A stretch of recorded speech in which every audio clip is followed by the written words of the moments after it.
discussion is not necessarily the views of all involved. The goal is to start open and honest discussion in the Christian worldview. Like all things, weigh what you hear with what you know and join us in our pursuit for the truth. Enjoy the podcast.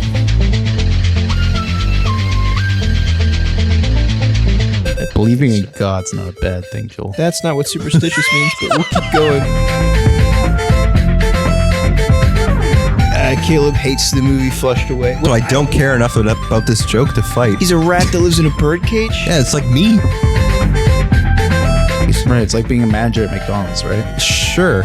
Yeah, stray bullet McDonald's managers. Oh my goodness, this episode's so stupid. All right, I'd like to welcome everyone to the Second Rate Saints podcast. I'm one of your hosts here, Caleb. To my left is... I'm Joel, and to my left? I'm Colton, and to my left? I'm Josh. To my left. It's me, Caleb. We've switched the order, and I know it's been a while, Yeah. but it just dawned on me how weird it was. Yeah. It is weird. Anyway, I never sit next to Josh, ever. Yeah. Except the other way. That's true. I mean, and we're really not sitting next to each other. Yeah, you're across. Anyway, we keep talking about the structure of our thing, but we keep ignoring that there's a space missing. Stuart. Stuart/Cole, both of you aren't here. I'm going to keep the joke alive. Joel. Yep. Where can people find episodes with Stuart/Cole? For all of our past and future episodes, you can check us out at secondratesaints.com or on our YouTube channel. If you'd like to send in a question for one of our Thoughts in Real Time, which we haven't done in a while, so we should get some questions. Do another Thoughts in Real Time. Yes. You can use the chat feature on secondratesaints.com or use our email at secondratesaints@gmail.com. That's where we're at. We also have all the backlog from the 100th episode. Yes. We do. We do have some questions from our 100th episode that never got put in there. Because there's a lot of people that just sent in like 50 questions. It's like, okay, we can do most of these. There's a lot of questions. It was still, 2.5 hours or something like that? It was a long episode, yeah. Go back and listen to our 100th episode. It was a lot of fun. Yeah. It's good. We'll have a part 2 coming. No, I'm just kidding. 100 part 2. 100, no, 115. 100.5. I think I'm also responsible for our What Have You Read today? I think so. Which is another thing we're revisiting. We want to talk about revisiting our questions. You may get book suggestions from this podcast. I also get book suggestions from this podcast. So this is the third time we will be talking about this book. Originally, it was brought up by Krista Winter when we interviewed him a long old time ago. And then it was brought up by Caleb, who read the book. And it's How Not to Be Secular, which is a kind of a breakdown of Charles Taylor's book, A Secular Age, which just talks about basically the West abandoning their religious framework, but still being, how he puts it, haunted by the immanent frame. So haunted by those things that you can't quite explain, but are also, foundational to your worldview. A little bit of a wild read. Like how selflessness is a good virtue to have, which is inherently Christian. Yeah, that kind of thing where there are rules we abide by, but don't necessarily attribute to Christianity that are still couched in Christianity and really make very little sense outside of Christianity, right? So it gets into the moral argument theory pretty heavily, but There's times it reminded me of that whole, there's a comment by C.S. Lewis that does we laugh at honor and then we're surprised when there's cowards in our ranks. Yeah. And there's this the Western modern world has abandoned many things, many virtues. So not just like in the classical ethical thing as well, but also like just concepts of honor, of meaning, of like all of these things where we say meaning, there is no meaning. And then we're shocked when people are like, I'm sad. Yeah. Everyone's more free than ever, but everyone's so sad. Yes. Well, and that's very similar to the movie Soul by Pixar that came out, the animated movie. Okay. Yeah, there's a story in it where it's a young fish goes to an old fish and says, hey, do you know where I can get to the ocean? And the old fish goes, the ocean, you're in it. And the young fish goes, what, this? This is just water. Yeah. And it's the in the same sense, people today have culturally, they're so used to the water they're in, they don't know it's the ocean. Right. Yeah. And so many of those cultural things like honor and, but then also so many things we assume to be just normal, like humanism, the self-worth, the self-value of a human being, justice, like truth, all these things. In the way that we understand them in the West. Exist because of Christian values. Exactly. Yes. Baked in for 2,000 years into Western society. Yeah. And one of the things with How Not to Be Secular that I thought was fascinating. So Joel, you can tell me about this as well. It's obviously condensing of the larger work, Secular Age, which I think Cole has mentioned where it just made him want to read Secular Age rather than like he was like, this book's whatever. Fair enough. Secular Age is huge and like it's a big book. It's so unapproachable. I've read sections and I'm trying. But man, is it rough? He's a Catholic social philosopher. Oof. Talk about esoteric. Yeah. But one of the things that I found fascinating was him trying to address why has pseudo atheism, quote unquote, or agnosticism become the default option in the marketplace of like worldviews when considering other cultures today and throughout all of human history. That was never the case. Yeah. Right. And so not like why, more like he's approaching why and when was that shift? Yeah. What was the axioms that got pulled out in Western society that caused that shift? What did you make of that? I thought that a nominalistic world is a lot less painful than a realistic one. That's kind of what I got from it, is that, you know, a lot of the despiritualization of the West is just cope. You know, things don't mean things because if they meant anything, they would ruin you, you know? Interesting. It's because I've always seen it similarly, but the alternate angle is not because it would ruin you, but because then you would be beholden to something. It's something like that, like right? The true freedom. Yep. If you autonomy is the highest moral value in the West right now. Well, yeah, and it's one of those things where you open yourselves up to vulnerability. If you have a wife and you don't consider her to be wife in only title, and if she's really a part of you, then you now live in the world where part of you can die and the other part still has to keep living, right? And that's more painful than just dying, right? And so I think a big struggle with this agnostic atheism thing is, if it's just me, then anything that happens to me only affects me, you know, and you're minimizing pain. You're cutting off everything else. To me, it's sad. There's a thing a friend of mine said where in the modern day, we only talk about freedom from, not freedom to. When God pulled Israel out of Egypt, he freed them from slavery, but not just freed them from slavery. His command was, let my people go so that they may worship me in the wilderness. And it's it's the twofold part of freedom, which is the freedom from what holds us down so that we can do what we ought. Yes. And people only want the freedom from. Yeah. Because autonomy. They believe that the freedom to is another shackle. Yeah. Well, it's in that case, agnosticism over atheism is this idea of you don't have to choose. So you have freedom from that choice as well, from that responsibility. Yeah. Because responsibility itself becomes its own kind of demon. And freedom from it is, again, another way of enlightening yourself in the West. The claim is. The claim. I disagree with that worldview, but I think that's very prevalent and the main general idea that's put forward by society right now. Well, the idea of being haunted by the imminent frame is that, say what you will, you are connected to the world you live in, right? In I think a way that is more, has more depth than just title or, right, in a real way. Or material. In a real way. I don't want to use, realistic nominal terms to kind of couch this argument, because I think it is separate from that somehow. But as I was reading the book, that's all I could think about was like, okay. Yeah. I think the whole world climbed under the roof, kicked down the ladder, and says, "Look how high I got without that stupid ladder." Yeah. You know? Yeah. How would you recommend the book? Like, what would you rate the book? And then what would be your recommendation of it or not? For me, it's a 4 out of 5. Halos, yeah.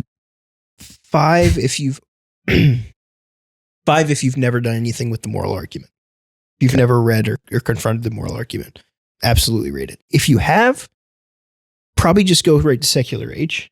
By moral argument, you mean like that morals come from God? Without God, we don't have a true sense of morality? Yeah, something like that. Okay.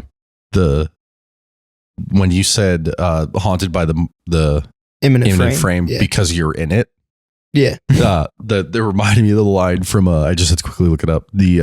From the first Pirates of the Caribbean when Barbossa says to the you better start believing in fairy tales. You best believe in ghost stories because you're in one. Yeah. And it's that could work on so many levels. I like the Soul and Pirates of the Caribbean reference in the same section. We're not sponsored. You best believe in ghost stories, Miss Turner. You're in one. You're in one. That is a little bit how the book feels as well, to be honest with you. You best believe in an enchanted world. Yeah. Yeah, there's more to life than what meets the eye. You better believe in meaning. There's the Transformers reference. Anyway. And it is kind of disappointing that he is. Well, do you ever get the sense that you live in a... Were you going to say disappointing is Catholic? No. Oh, that's what I If thought anything you were is gonna say. better. He's getting me closer to being Catholic. You I know, mean, when it's you not a you bad read something. direction to move in. No, it's not. It's not the worst. So Sorry, I interrupted you though. Caleb knows it's probably the worst that for way me. than secularism, I suppose. Yeah. Yeah, Catholicism or secularism. You had Nothing at all or everything. You had both the Baptist and the Anglican go about Rome. So that was Fair interesting. enough. I think you're more thinking we should send Joel to the Catholics. How would you recommend it now? How would I recommend it? 4 out of 5 for anybody that's kind of done the high philosophy stuff. Maybe just skip right to secular age. But then 5 out of 5 for anybody that is very similar to that book, Problem of God by Timothy Keller. Felt very similar in its approach to cultures. Gotcha. Very good. Josh needs to do a cover review. I think it's just a picture of Charles Taylor's face, isn't it? Yep. Yeah. Yeah. Yeah, it's But like with browns instead of like normal colors. yeah, browns and golds. Yeah. I mean, I'm haunted by his frame. What? What is that? You're haunted by him? What does that mean? Look at that. Yeah. Yeah. He does have a square He's old. face. He might be the imminent frame. Anyway, So what give would us- you give give us it, a rating. Josh? This is the covers. It's a 1. Really? 2. Yeah, It's just the author's face. It's not. way better than the early Christianity by Kelly. I gave that a 0. Kelly? Oh yeah, that's right. Anyway, for anybody at home that hears like a little bit of laughing and then dead silence, it's because we're all laughing. Yeah. Because you want Most to of the cut out time. some of it. Okay. Tossing Phone phones just flew now. across the room as well for our audio listeners. With that though, it's time to finish Acts. This is the last one, boys. Acts. Wow. And then we've actually finished one of the books of the New Testament. We Are you can't ready? say previously on Acts. Yeah, we finished. Well, no, we finished 2. We did Galatians. Oh, and Philemon. Yeah, Philemon we did go through like this. Galatians was like a speed run overview. We have done 2 of the 27 books of the New Testament. Woo! How many It's books of the 27, Bible right? have we done so far? Yeah, Because we did 1st and 2nd Samuel. No, we did 1st Samuel. we're Can you going guess- back to 2nd. Don't Yep. tell them that. Spoilers. Sorry, I Beep You've that out. promised it now. Now we've got to do it. Well, I think we've talked about it a bunch. Yeah, we have. But here's the thing: just don't let them know. It'll be Oh, a surprise. Yeah. I'll make sure Listeners hear at home, anything. don't tell anyone. Okay. So previously on Acts, Don't advertise the podcast. Okay. tell people about the podcast. Don't tell them about 2 Samuel. Ever. You won't believe what happens next. Anyway. Anyways. We can never again previously on Acts after this. that's true. So we are at the tail end. Paul is actually getting to Rome, but leading up to this, he went to Jerusalem for Pentecost. while he was there, he almost got lynched. Yep.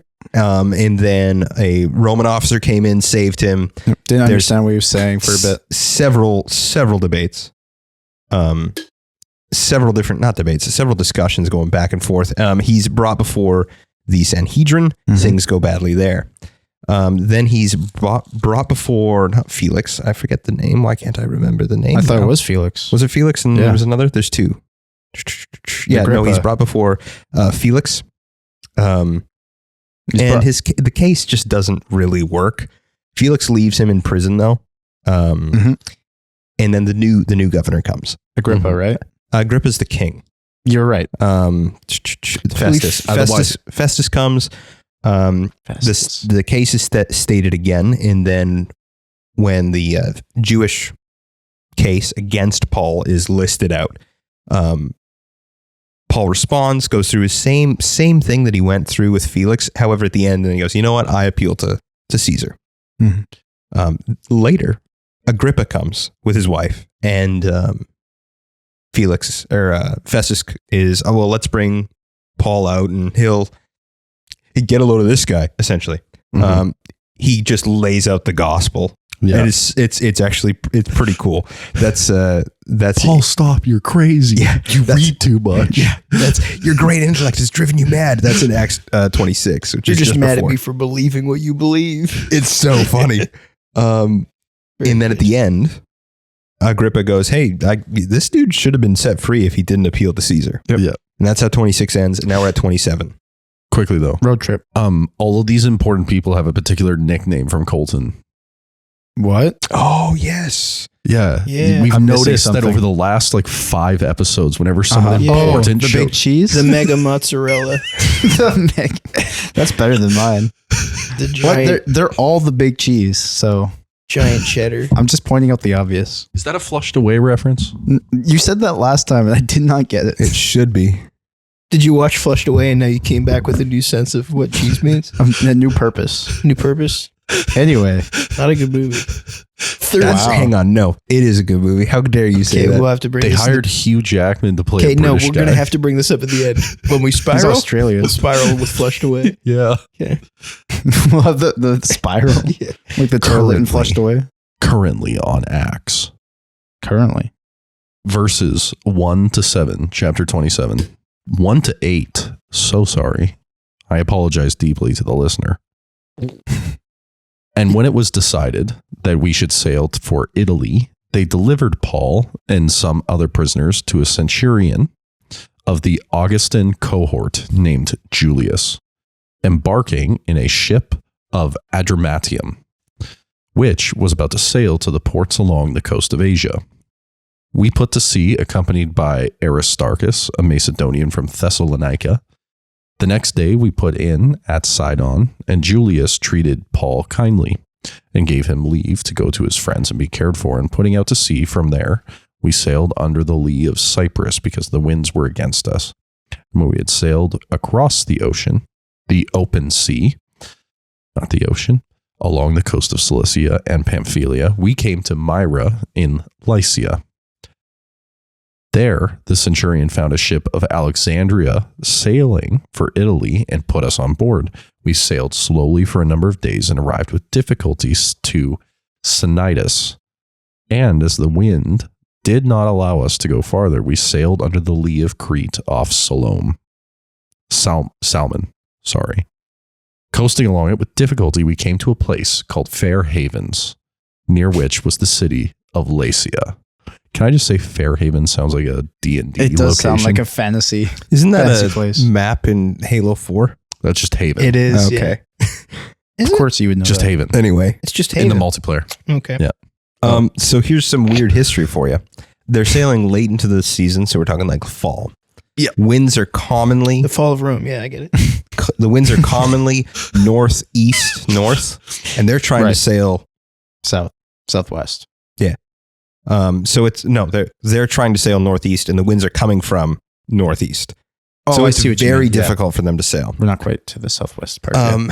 One of the reasons, so they're kind of sailing up. They're following the coastline. If they can't just do a beeline from Caesarea to Rome, on account of Rome being on the other side of the Italian peninsula, but also they can't just do a beeline across the Mediterranean. No. So they're going to follow the coast, which is fine. Ships in that time are actually really small in the Mediterranean. Talking about, according to Keener, 250 tons. Oh, wow. That's tiny. Yeah. It's tiny. Now, Romans of certain official rank. 250 tons. Yeah. That feels big. It's tiny for Okay. like For an a boat? ocean-faring. Okay, I like, guess so. Yeah. Remember wood. No, I not remember wood. Although that's stuff that comes from trees. I remember that. Whoa. Yep. I was there for that. Anyway. This is the humor of the Secondary Why Saints is podcast. 250 pounds important, Caleb?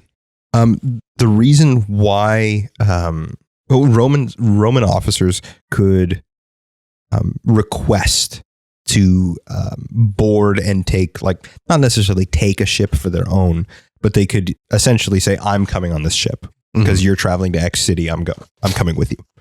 That makes sense. Alexandrian grain ships were significantly bigger and safer. So the fact that they take an Alexandrian grain ship in verse 6, and Keener estimates that it's even up to 800 tons. Okay. So they're a little bit bigger. much bigger, much safer in that time. So it makes sense. Additionally, if your prisoner thought, highly of you, you could take friends with you. Because remember, part of the, like, you pay on your own dime for your food and supplies in prison. So the fact that you could have somebody that would still, take care of you, go and buy things in the city while you are under house arrest or even in a cell is a big deal. Mm-hmm. And he can take two because two of his companions come with him. So it shows that he's in a favorable position. And later on, Luke. we'll prove that to be true. Yeah. With how the centurion treats him. Yeah, it seems like 2 friends and Luke. Okay. Is it Well, 2 'cause- friends and 'cause- Luke? I thought Luke was one of the 2. Well, it says Oh. we. So it does include himself. Because he says, We sailed. Anyway, I think. Why would it be significant that they take a bigger ship besides it's just safer? no, you're right. It was just Aristarchus. Yeah. Okay. So just the 2. I think it's just safer, along with grain from Alexandria is just generally moving Right. westward in the Right. Mediterranean. That makes sense. And so perhaps breadbasket of Rome. Yeah. And all that. and so the other ships may not have been going as far as Italy. The main point If- appears to be safer. Why do you think it is that Paul or Luke, when he writes this down, he's so meticulous over where they went, where the winds were trading, where all of this stuff, but specifically for this chapter. Whereas in previous other journeys and stuff, nowhere near as, he's covering more ground, of course, but why is it that this is so extricative versus before? Filler. No. Filler. In the filler episode of Acts. I think he also gets very detailed in a similar manner with once Paul's last missionary journey's done on his way to Jerusalem. That's also just as detailed. That's true. And so I think this has got to weigh into what the purpose of Acts was, I think, which is a defense document. Yes.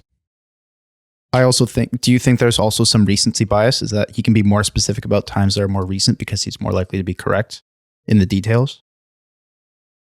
Whereas things that happened like 15, 20 years before this was written probably were a lot less written down and wouldn't be as specific. Maybe. Yeah. Maybe. Sure. I I don't mean, know. I get it. I don't know if Yeah. that's necessarily true, Mhm. but I don't know. I've heard people say that Yeah. in vague. They said it. Yeah. Because it also depends on when he decided to write this. And before it was just notes, and now it's... We talked about this in class a bit for my Yeah. Acts class. I did not go to Luke Acts class. That's an inside joke. Yeah, and we'll get into it right at the very end. We'll get into a little bit of dating at the end of this episode because there's a Beautiful. big point made. Any other comments? I think he was just trying to get his miles reimbursed. We can keep going. Is it sea miles See, yeah, nautical miles. They'll call them. rather than air miles? He's got a rewards point. That's pretty funny. You are Nero to your next visit. Ooh. Oh. Ooh. Okay, we're gonna keep going. Act 2. Yes. Let me find my paper with all my notes on them. Okay. Verses 9 to 12. Since much time had passed, and the voyage was now dangerous because even the fast was already over, Paul advised them, saying, Sirs, I perceive that the voyage will be with injury and much loss, not only of the cargo in the ship, but also of our lives. The centurion paid more attention to the pilot and to the owner of the ship than to what Paul had said. And because the harbor was not suitable to spend the winter in, the majority decided to put out to sea from there, on the chance that somehow they could reach Phoenix, a harbor of Crete, facing both northwest and southwest, and spend the winter there. Yeah. Phoenix, Arizona. What book was it that Paul was said to be writing this? Yeah, he was in Phoenix, Arizona. Our resident Mormon just came in. No, The harbor, in Phoenix, Arizona. Hey, it could happen. I'm sure it was a lake at some point. Anyway, yeah. Well, and that's why it wasn't suitable to spend the winter there. No, they're going to Phoenix. Arizona's kind of a nice place to spend the winter, though. Anyway, back to the text. So they want to go on the western side of the island of Crete. Yeah. Which is at the southmost of the Aegean Sea. Mm-hmm. That'd be the sea between Axe and not Axe, the sea between Greece and Turkey, or in the biblical times known as Asia Minor. Yes. So what is it? Philippians that he's working on now? Is that the idea? I don't think so. I think he's. Do we know what Romans. book's contemporary I don't with think this? he's written that. No, because he's No, I'm free just during kidding. Romans. I know. I don't think that he's writing anything currently. Okay. Yeah. Cool. Yeah, it got blown away in the sea. The hidden last book. Well, he was likely writing. Sure. Yeah. Yeah. No, Yeah. I get it. Yeah. I've never heard anybody say that he's writing anything during his journey here. I've heard people say Philippians. But Really? Yeah. Hmm. That being said, don't know the source for that. Oh. I heard it said once. It came to me in a dream. It came to me in a dream. I Yeah. had one question about this verse. It said much time had been lost, which is fair. They've been spending a lot of time basically on a side quest going up around the place they don't have to go, the opposite direction, basically. When it says time has been lost, is it kind of says that there's been of it? Well, maybe it's just me reading into it. I'm could be completely wrong. Is there like a time limit? Is there something that it's hinting towards that there's something where there's like that they're supposed to be in Rome for a reason? I don't think so. Or is it just saying that they've just been wasting time, basically, Yeah. I think they're by just going the wrong wasting way? time. There's no like statute of limitations in Roman Okay. appeal law. Yeah, I just wanted Yeah. to see. Well, and if it's like due to the weather and the stuff like that, it also might seem like they were just like, this could have been faster, but Yeah, I think that Something's- makes sense. Okay. we're not able to get there. Might also have to do more with the grain shipment. Mm-hmm. Oh, yeah. Could be. Yeah. Yep. Yeah. You missed the Phoenix, Arizona part. No, I didn't miss it. Oh, okay. I heard they did go to Phoenix, Arizona. That's where the I can't remember the name of the tribe where the Jews went, right? Lamanites. And Lamanites, it wasn't yes. He visited them. The Mormon Jews, right? Yeah. there. Jeez. Go listen to our Mormonism episode while I read verses 13 to 20. Makes just as much sense as that comment. Now, when the south wind blew gently, supposing that they had obtained their purpose, they weighed anchor and sailed along Crete close to the shore. But soon a tempestuous wind called the northeaster struck down from the land. And when the ship was caught and could not face the wind, we gave way to it and were driven along, running under a lee of a small island called Kuda. We managed with difficulty to secure the ship's boat. After hoisting it up, they used supports to undergird the boat. Then, Fearing that they would run aground on the Syrtis, they lowered the gear, and thus they were driven along. Since we were violently storm-tossed, they began the next day to jettison the cargo, and on the third day they threw the ship's tackle overboard with their own hands. When neither sun nor stars appeared for many days, and no small tempest lay on us, all hope of our being saved was last abandoned. Mediterranean's kind of scary. I've actually read a few accounts. I don't remember why, but a few accounts of like sailors and stuff during Roman times and whatever. Horrifying. The sea sounds awful, no matter what time period you're going back to, up until like the 1800s. And the Mediterranean's specifically bad because it changes winds quite a lot, right? Yeah. Microstorms, mini hurricanes. Basically, it's a mini hurricane. Well, and they're caught in it for a long, Yeah, it's basically long pulling time. them along, right? Yeah, because it's like, hey, we haven't seen the sun or the moon. Yep. At any moment, they have no real control over where they're going, and they could run into anything. Yeah, and so one of the reasons why they're throwing everything out, even the tackle, is the idea is that they don't want the ship to be deep enough in the water that they get caught in a reef, and then they're stuck in a reef in the middle of at least in the Mediterranean. Or even worse, the bottom of the ship is torn off. Yeah. Or at least in the Mediterranean, unlike the Atlantic. If you go in one direction, You'll hit land. you might Probably not too long. you might choose the wrong direction, and then it'll be longer, but you'll still hit something. Yeah. Yeah, and unlike the Atlantic, it's not just deep the whole time until you get close to land. Yeah. This is also one of the passages that people go to when discussing Axis historicity, with how much detail Luke gives that was only colloquially known. That like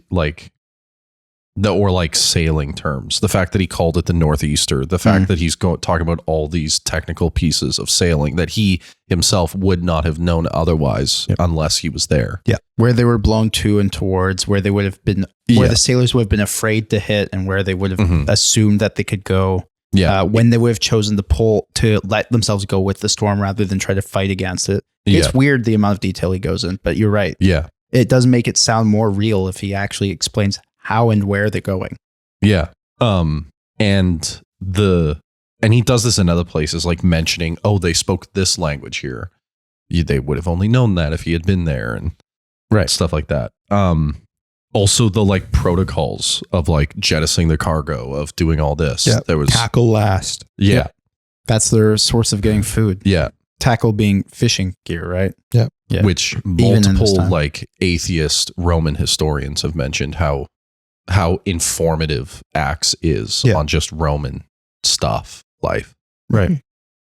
And Greece earlier. Yeah, also Yes. really dramatic, because if they're willing to even throw over their like one way of getting food beyond like the grain they might have, then that says something dramatic about this dire straits that they're actually in. Mhm.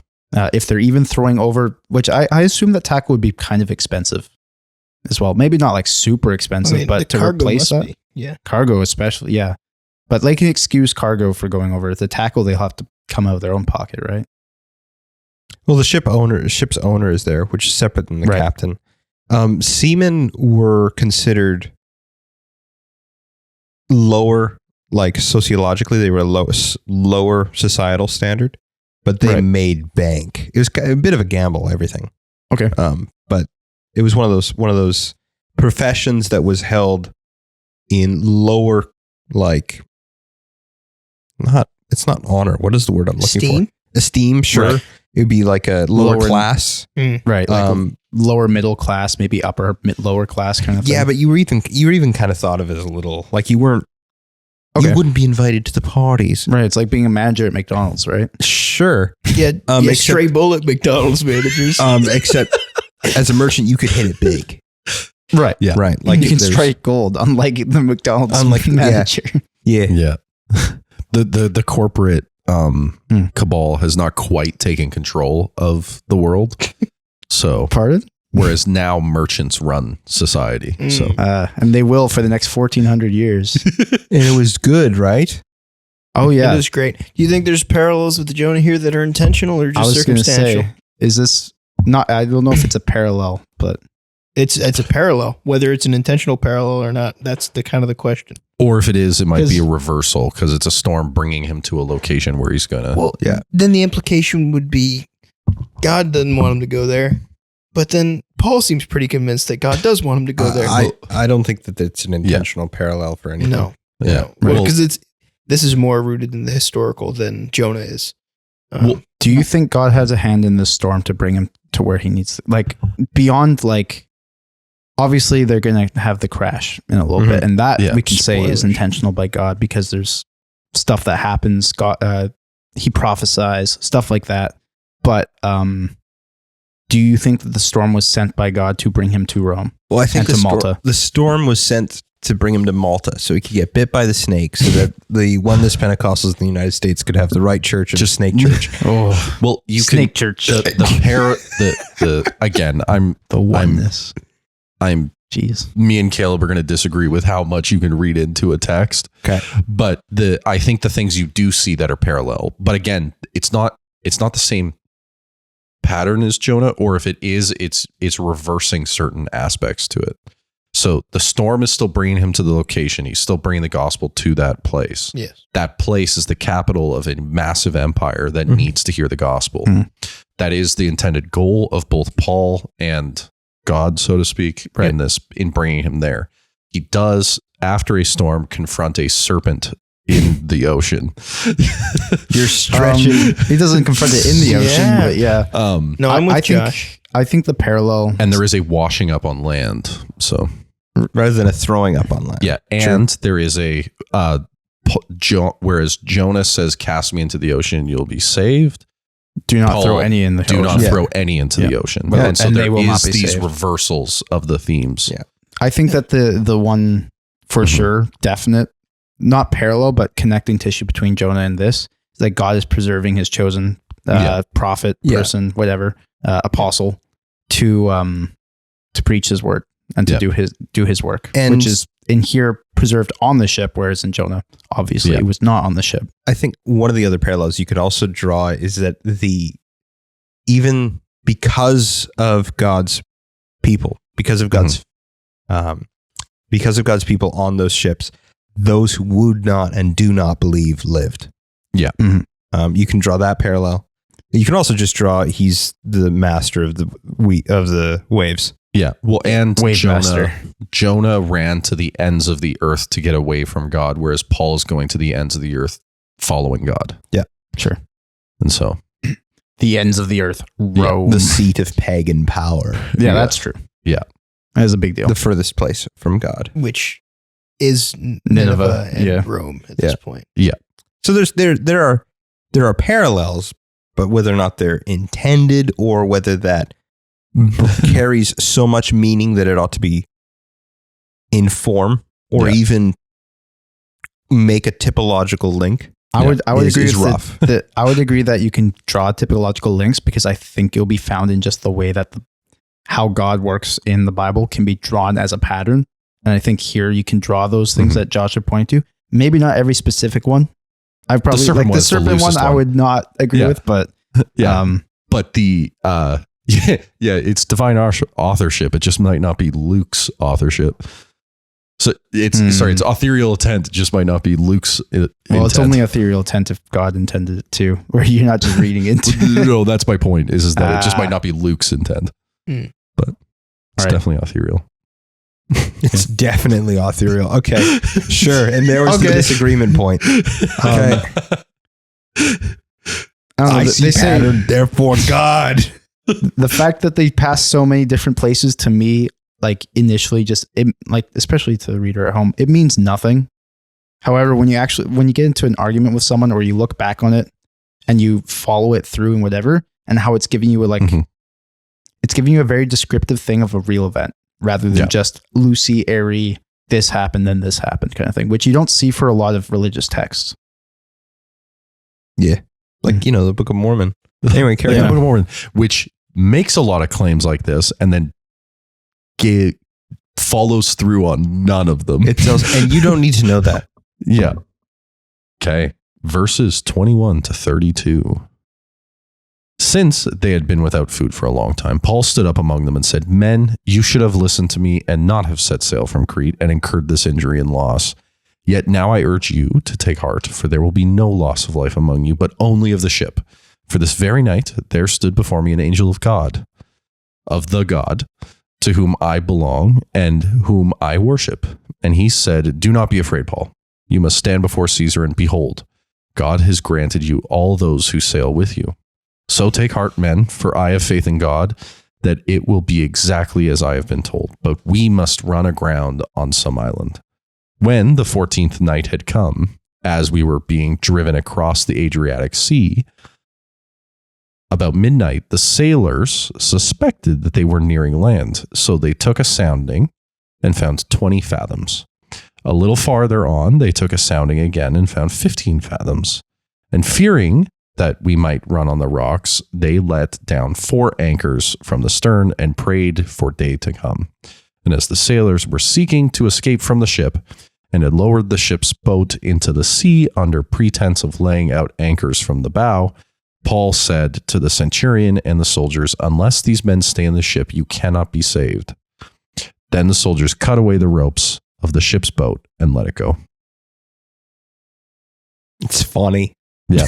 I do love the, "Unless these men stay on the ship, you cannot be saved." Going to the Jonah point, it's like, throw me out and you will be saved. Yeah. Yeah, another. It is interesting. Yeah. Again, I don't. Well, we'll have this separate conversation later because I also don't agree that's intention. I don't think it's intentional. At the same time, it is interesting. Hey, see, here's the thing. I guess we'd have to discuss, what do you mean by parallel? We'd have to talk about exactly your hermeneutics there. Parallel would Let's mean not get that into it it. matches exactly. It's just different. But then it's not exactly. But that's again, I asked. That's what That's it a would tough mean. definition. I want to know what he means by it. Right. Um, Well, if it's not what I do, the same, then it's not parallel. They don't run alongside each other. They cross over. That's perpendicular.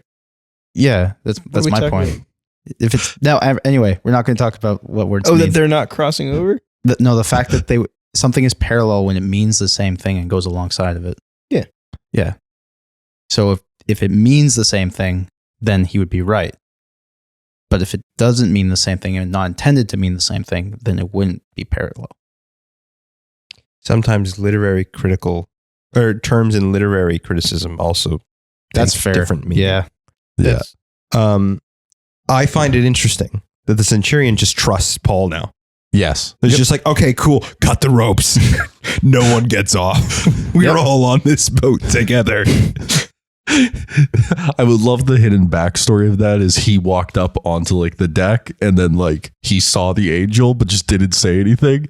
And so now he's just like, whatever Paul says, do it. Well, the thing is he did say, hey, I'm supposed to,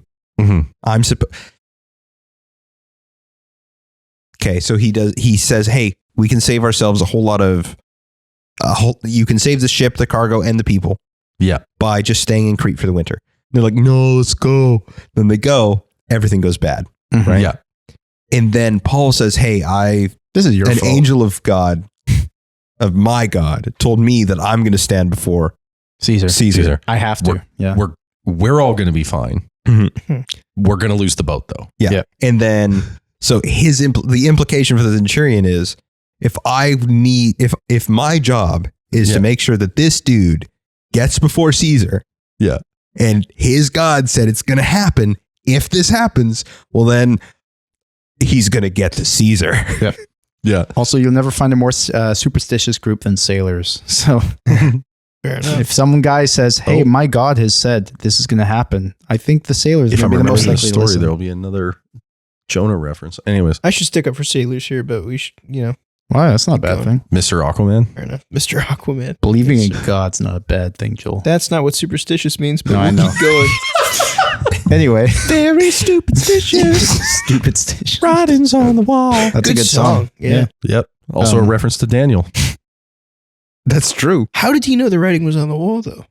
Oh, the writing on the wall is, but Prince? it's No, Stevie Wonder. It's not Prince. Man, this episode has been something. Stevie Wonder should not be in this podcast. It's okay. We got soul. So, Caleb, yeah. you specifically, because I think you're the only person who's likely to disagree with me here. Do you think that the fact that this book says that Paul is going to stand before Caesar and that's why he's being preserved means that in reality he did actually stand before Caesar? I think even so. though we don't have any written record of it. Here's the thing. Standing before Caesar, that still could mean he's standing before a representative of Caesar. But I think it means he made it. Okay. Yeah. They make it to trial, basically. Yes. Yeah. Whether or not that trial was before Nero himself or representative of Nero, probably Nero himself. Why do you think Nero went insane? Probably because Paul's great learning had caused him to go insane. Yeah, the opposite of what happened to Paul, right? Yeah. Why he turned to violence. What? Anyways, continue. Wow. I don't get it. We can make a reference to Saul don't get now it? and To violence? Yeah, it's talking about Nero violence. played the fiddle as Rome burned. Oh, okay. This is a That nerd, was a this is a feat nerd on a joke. road. That was a really good historical This joke. is a nerd joke. I have too much of a life. Well, that's I can't the even whole finish reason that. why we think of the devils playing the fiddle. No, it's because Nero played I think the it's the fiddle. devil went down to Georgia. Yeah. Yeah, okay, cool, but that's Yes, where but do you think why that is the- originated from? Then we've got a lot of Georgia. Georgians here. Came from Georgia. He was coming down from Arizona. He lost that duel. Oh my goodness, this episode's so stupid. Because the devil cheated. Anyways, Oh, But he still lost, even though he cheated. He was judging the contest is the best part. what then Anyway. it's like, and then he ripped a violin solo, and If then anyone an electric guitar starts playing. If people that song's don't, nuts. If people don't know the song we're referencing, this joke makes zero sense. Anyway, we have to talk about it now because it's been No. brought up. There's a great post where it's like that story is extremely American because under any other culture, it would have been a story about how like you don't test like the demonic Yeah. or witchcraft all and stuff. But in America, the guy beats Satan. Wow. Welcome to the American dream. yeah.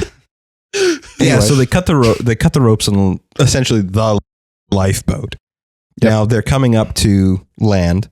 Before the Titanic, they had lifeboats.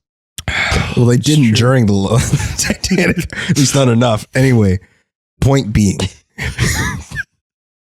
pull up a map of the Mediterranean, and you will see that Crete and Malta, Mhm. Malta, yes, Yep. Malta They're are pretty far. apart. However, in relation to islands, that's the only island going. That's true. That's the only island going west, other than Sicily. But Sicily's big enough. that Sicily's north of Malta, so it's not like that far off. yes, but I said west of Crete. Yeah. Yeah. Yeah. So No, the only I island, see what you mean. Yeah. the only island go.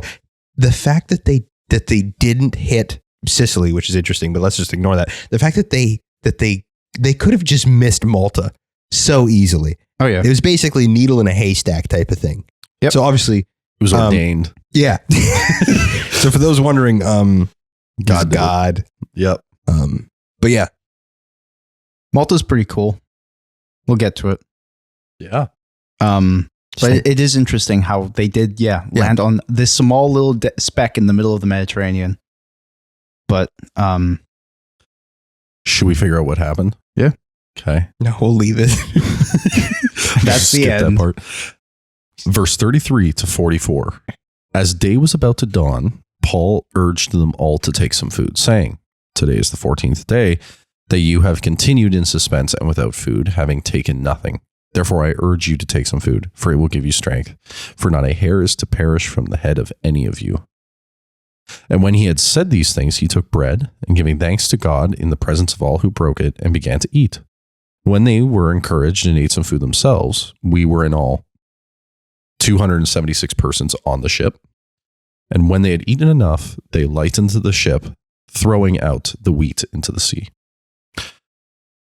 Verse 39 to 44. Now, when it was day, they did not recognize the land, but they noticed a bay with a beach, on which they planned, if possible, to run the ship ashore. So they cast off the anchors and left them in the sea at the same time, loosening the ropes that tied the rudders. When then hoisting the foresail to the wind, they made for the beach, but striking a reef, they ran the vessel aground. The bow stuck and remained immovable, and the stern was being broken up by the surf. The soldiers' plan was to kill the prisoners lest any should swim away and escape, but the centurion, wishing to save Paul, kept them from carrying out their plan. He ordered those who could swim to jump overboard first and make for the land, and the rest on the planks or on pieces of the ship. So it was that all were brought safely to land. All 276. Again, notice the confidence the centurion has in Paul, in Paul's message. Yeah. It's wild. Don't kill him. Yeah. But don't just kill him. Don't kill any of the prisoners. Paul said, we're going to make it. Well, he can't show favoritism, right? They kill some of them, and then he says, "Oh, but not this one." It is Rome. He could do that. Oh, okay. It is interesting also that they'd be more willing to kill the prisoners while they're actively potentially dying rather than just let them go. Very Roman. And why would you want to kill the prisoners so that they can't escape? Because if they did escape, and let's say they didn't die, that they came up living, that's on you. And you could face upwards to death yourself. Yeah. As a Roman soldier letting a prisoner escape. Yeah. In this circumstance, maybe not death itself, but close. How dare it's you potentially let them there. Right. Yeah, but you're right, Josh. You emphasizing 276 people. That's a lot of people while your ship is being broken apart actively from behind. At the same time, it's the incredible nature of it is the point. It is supposed to be miraculous. And yeah, the ones who swam, but the ones who floated on driftwood, they floated on driftwood. Either way, that's still pretty incredible feat in the middle of basically a hurricane. Well, I think the hurricane's over now. Right. I think what it is they've got some bad waves. Yeah. Yeah. But now they're in a bay. Yeah. Right. They're stuck on the reef or reef / maybe sandbar or whatever close to the surface obstacle. And the ship through waves is just getting wrecked. Yeah. If it is a reef, the worry would be if you jump into the water, wave comes, you get smashed up against the side of the hull, essentially, or rocks, and just get beaten, bludgeoned to death, really. Yeah. Or, the classic drown. Yeah. To the human skin, reefs are incredibly sharp. Yeah. Yes. So, yeah. No matter what they run up against, there's razor sharp rocks all across the Mediterranean. It's not like the Atlantic. It's not like the Pacific. It's very different. Yeah. And brutal. Joel, what do you got? Oh, I wasn't going to say anything too significant. I wonder if the centurion thought that if they were to kill one of the prisoners, then it was like, well, no, nothing he said can come true. Right? Like he's like an omen. Yeah. Yeah. Like to me, it feels more like an omen than a prophecy. Paul did say that they would also survive. So if they kill one of them, then the prophecy's not true. Therefore, they could all die. That's fair. It's a pagan response to God. Absolutely. And there's this thought of like, well, the God already beat whatever was trying to kill us in the water. Probably a different God. I'm going to stick with the God that just saved me from the ocean. And that's the kind of reasoning that I'm kind of down for, It's pagan. That's the reason you're down for. Well, it's very much the same way Abraham approached God when he was getting to know him. I got to help this guy out. Well, seems legit to me. Yeah. Yeah.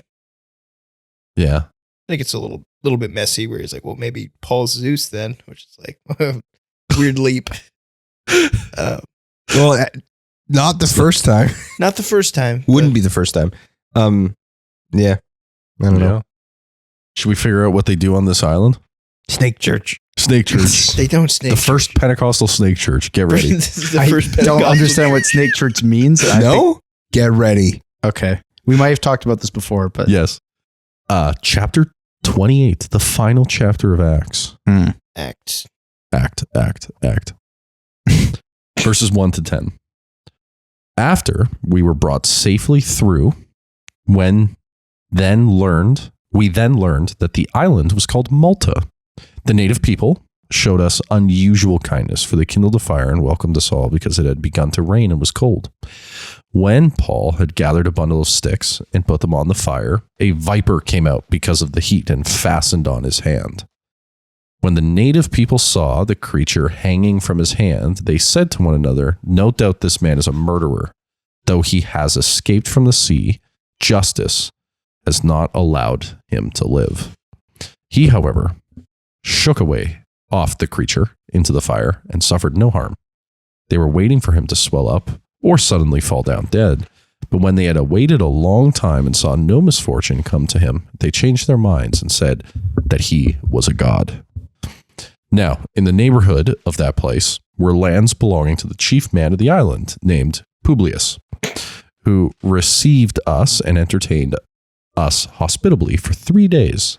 It happened that the father of Publius lay sick with fever and dysentery, and Paul visited him and prayed, and putting his hands on him, healed him. When this had taken place, the rest of the people on the island who had diseases also came and were cured. They also honored us greatly, and when we were about to sail, they put on board whatever we needed. Snake Church. Okay. They arrive. Boom. Miracles. Miracle. Miracles. Yep. I do find it interesting. They're like, he's a murderer. And then like, he kind of is though, on account of his past life. But That's true, but I don't think that's why they would be accusing him, right? well, Just good writing. it's just good writing. It's like poetry. It's like poetry. It rhymes. So the idea that like he escapes, think about it from their perspective. These are prisoners, right? Mm-hmm. They make it to the island.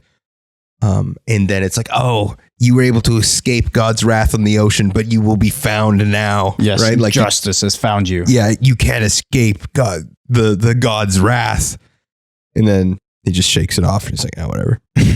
And they keep staring at him, hoping that I don't know if hoping's the right word, but waiting for him to die. This man just will not die. Mm-hmm. So he must be a god, obviously. That's the only other option. Again, not the first time. Yeah. So the snake church thing. So there's a comment at the end of. Sorry, you want to say something there, Josh? Uh-oh. No. Go. You can say something while I find the exact verse. Because I was going to say, I'm going to read more into this.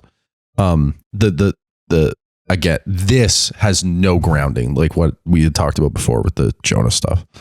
But the image that came to my head with this situation with the snake and Paul being called a murderer, it's what's interesting about it to me is it reminisces of Zechariah's prophecy about the high priest.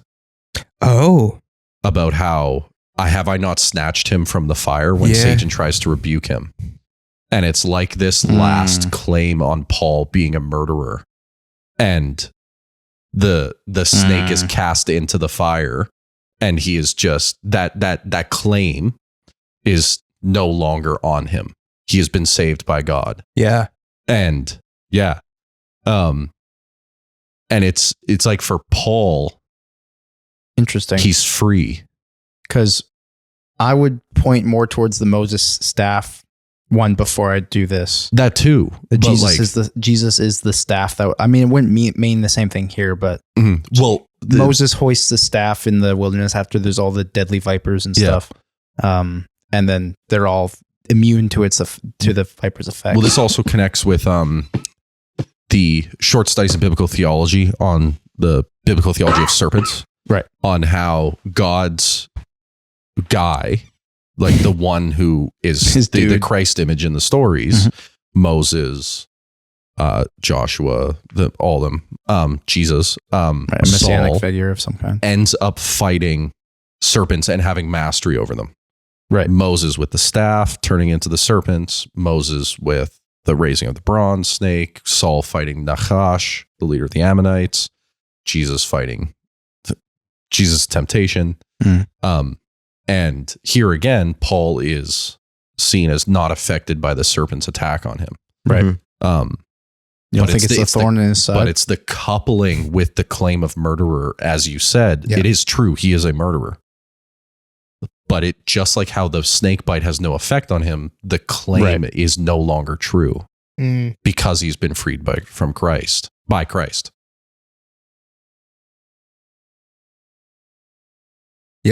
I like it. I have no issue with that. That's cool. Yeah, I don't have a Do you problem. think that Okay. Paul counts as a murderer? Yes, he did. He claims himself to be a murderer multiple times, but he did everything with legal consent, as far as I'm aware. He did, but I think in the same way as in the Sermon on the Mount, he did it with hate. Sure. And hate is tantamount to murder. Yeah. Jesus, you go. Circa I mean, you're not wrong. 30 Yeah. AD. And he went further. He I do think- advocated for their Yes, and execution. Paul does say that he did. Yeah. Like he basically murdered them. Yeah. Mhm. So that's fair. So the Snake Church, we ready? Yeah, now that we've done the actual work, let's talk about Yeah. Okay. Everyone keeps saying snake church like that means something. It does. You are out of the loop. Get ready. to It get means so looped in. little, but it means a lot to them. So One of the additional endings to Mark, that's going to make somebody Oh, mad. okay. One Yeah, of that the makes additional sense. endings to Mark is so this would be Mark 16, 17 to 18. And these signs will accompany those who believe in my name. They will cast out demons. They will speak in new tongues. They will pick up serpents with their hands. And if they drink any deadly poison, it will not hurt them. They will lay their own hands on the sick and they will recover. Okay. It's kind of a modified, all of that ending is a modified version of Matthew that's tacked on to the end of Mark. But that one in particular appears to be heavily influenced by the events in Acts. Okay. Where a scribe makes an ending for Mark. I'm making some bold claims about Sure. Mark in that thing. Yeah. No, But I'm more willing to believe you with the Mark stuff because yeah, that one's pretty. That's not just like someone random dude saying it. That's like scholars are pretty sure that wasn't originally there. one of the things, so there's in the States, I've never heard of one of these churches in Canada. In the States, you have a extremely charismatic, to call them Pentecostal might actually be a little disingenuous, but a charismatic church that is pretty extreme, but they actually do snake handling in part of, Oh, yeah. like that's part of their church thing. And so Okay. and some pastors with air quotes have died Right. because they got bit and were like, it can't get me. And then They just didn't have enough faith. it's Okay. because because they didn't have enough faith. Come on, man. it's bad enough that it's illegal in some states. Yeah, and makes sense. Yeah. Yeah, like I think unlawful owning- snake handling. I think owning poisonous snakes as essentially a pet, I think is already illegal in most places. Mhm. Yeah, So but it makes sense. what happens if it's for religious freedom though? Yeah. Do I have the religious freedom to like, tear down someone else's house? To was let a about to say snake something loose in a terrible. public place with kids? Apparently, Oh, wow. Yeah. because that's snake Yeah. church. Anyway. Okay. We should do That's what- biblically accurate snake church at some point. That's what you mean by snake church. Yeah. I did know that people did that. Yes. I Okay. didn't know that's what you called snake church. Well, calling them Pentecostals again seems disingenuous, but they're the Yeah. ones that get blamed for snake church. So I'd rather call them It's- snake church. That's fair. Yeah. Well, I would put that closer towards less so in the Pentecostal camp and more in the word faith stuff. That's what I meant by charismatic. Yeah. Okay. Yeah. There's so much overlap there. Manifesting. Yeah, that's Manifest. kind of with it. Yeah, you saw it in a lot of how do I say this in the nicest way possible? A lot of the like the culturally picked on tent churches, Mhm. crusades in the South, Mhm. like Okay. Louisiana areas and stuff like that. the bayou. Yeah. Yeah. Just a lot of those people were just buying into The sensationalism of it all. the Yeah. yes and Pretty cool. the a lot of people with they making victims of low IQ people. Ooh. That's a Oh. tough sell for me. I'm there. What I mean, and again, this is not the Pentecostals. It's this specific group, like you see with the prosperity gospel pastors, Mhm. where they're taking advantage of people that are easily mistaking this for true church. Sure. I don't know if that's necessarily low IQ though. I wouldn't maybe that largely a groups in, but I do think there's high IQ people who just Totally. were snagged into the wrong movement. Also, I don't know if it was intentional entirely. I think a lot of people, That's fair. a lot of people use their own supply. Yeah. They're high on their own supply. Yeah. I agree. No, They're true that's fair. believers. Yeah. And that's why I was struggling to find the words, because it's not good church people are not smart people. Yeah. That's not the point I'm making. I think word faith and stuff like that, Yeah. they're way more likely to be, that pastors are way more likely to be true believers themselves than something like prosperity gospel. Yeah. Even though there's a lot of overlap in those. Prosperity gospel, I think there's a lot of people in charge who clearly know what they're doing. Yeah. Yeah. There's it's the same with Osteen. like pyramid schemes and stuff like Yeah. that. There's just it's depending on the seller too. It can be easy to fall into those. And we even showed that in an old bit that we would do, Augustine and Osteen, Yeah. where some of us would get we We're would bringing it agree back. with, we would think that some statement that Osteen wrote was Augustine. And the fact that we who went to college for theology are making these mistakes. Well, it also is that maybe sometimes Osteen isn't even wrong all the time. yeah. Sure. And the fact that he's right. He's not literally Satan. He doesn't say only wrong things. Well, Satan doesn't literally say Okay, always there you wrong go. You're things. giving me even He's better. just the poster child for prosperity gospel. Yeah. And it's partly because he's He's the wrong, though. closest to. He's not that bad. Well, and that's the thing, is partly the reason he's so effective is because he's the closest to the truth. Whereas the others are Perhaps. offensively against it. Perhaps. He's not selling holy water, is my point. But if he was, you'd buy it, right? I think he's selling less than holy water, but that's Okay. all right. So if somebody comes up to you and says, "Hey, your Bible says that you should be able to manhandle snakes," Yes. You should or you can. yes, I can. That you can, and that's proof of you being a true believer in God. And you go, "I'm not manhandling snakes Yeah, because church." Yeah, Jesus could have jumped from the top of a building and been saved by That angels. was the first thing I thought of. But he Why would didn't, you because test why the would you Lord? test God? Yeah. It's almost like you guys are Have read the Bible? Wait, Yeah. guys, are you smart? I'm sorry. Adherent, maybe. Smart, I don't probably know. not. I think that text applies. I do think that the idea that you should not test. Why are you trying to not be bitten by a snake? Is so that you can prove to yourself that God is real? It's the What's same. the point? It's the same. It's very similar to the Israelites walking into battle with the Ark of the Covenant. Yeah. Yeah. No, Right. Yeah. I think I yes, understand. that is how you would win, because God is the one that commands you to go to war, Yeah. and He would command you to go with the Ark of the Covenant. But you're not But doing you it for the don't right reasons. bring it just because, and it is on His timing. You don't. Yes, we will heal people. That doesn't mean I can just walk to anyone that's sick and say, "Be healed in the name of the Lord," and that'll happen. Mhm. Even Paul didn't do that. Yeah, but think about it. Being bit by a snake and surviving is kind of cool. It is. Therefore, everyone must do it. net benefit to your church. But when you go to war, you need to be led by God, not lead God. So, Yes. Yeah.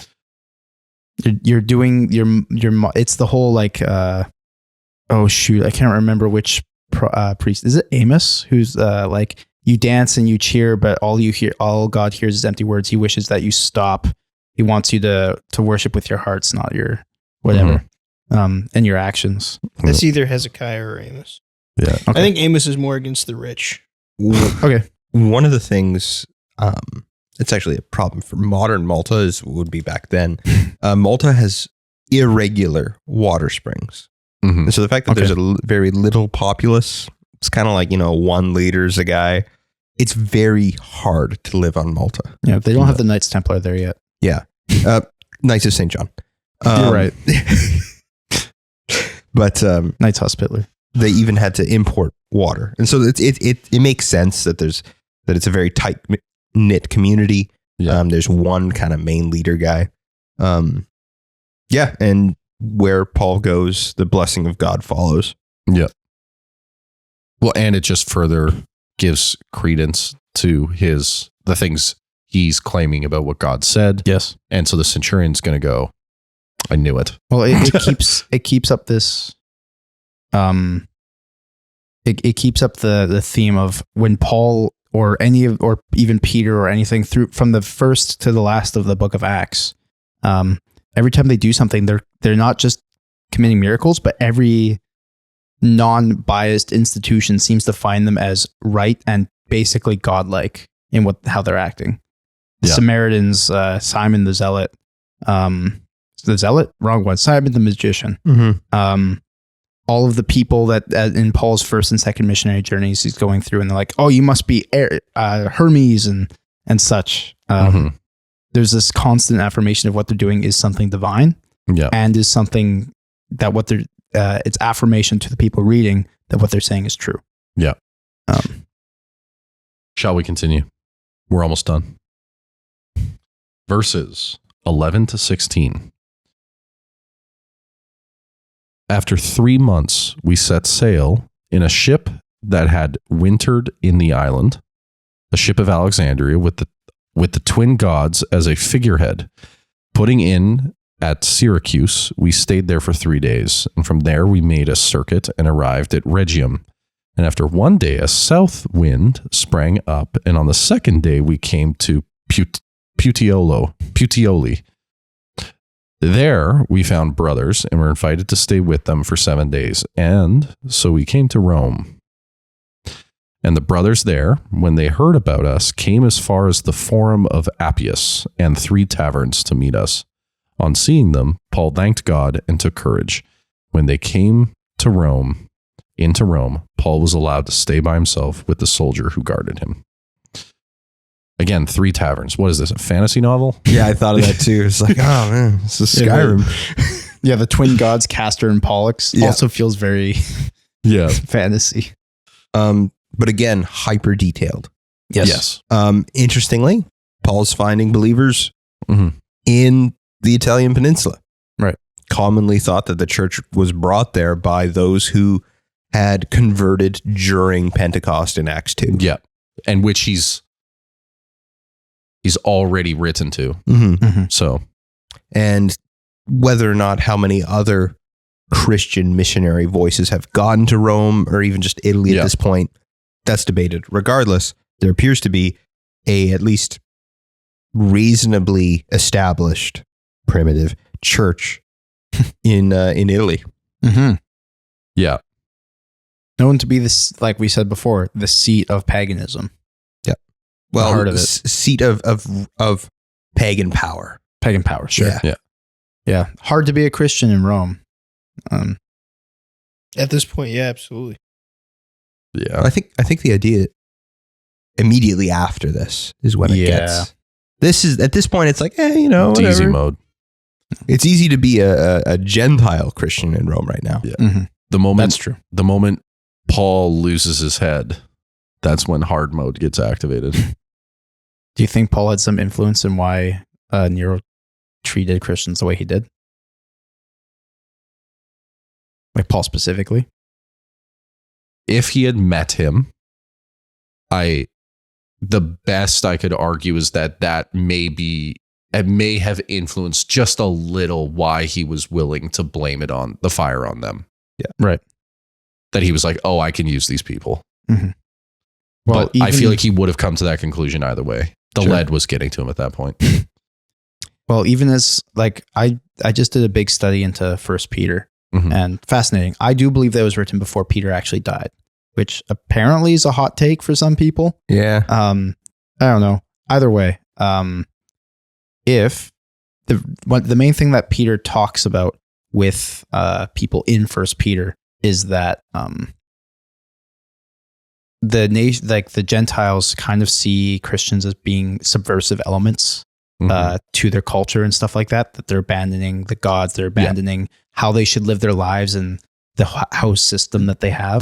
Christians are even called atheists at this point. Yes, and Peter writes to them in Minor Asia, saying like, "Hey guys, live to the empire, like live loyal to the emperor, to your masters, all these different things."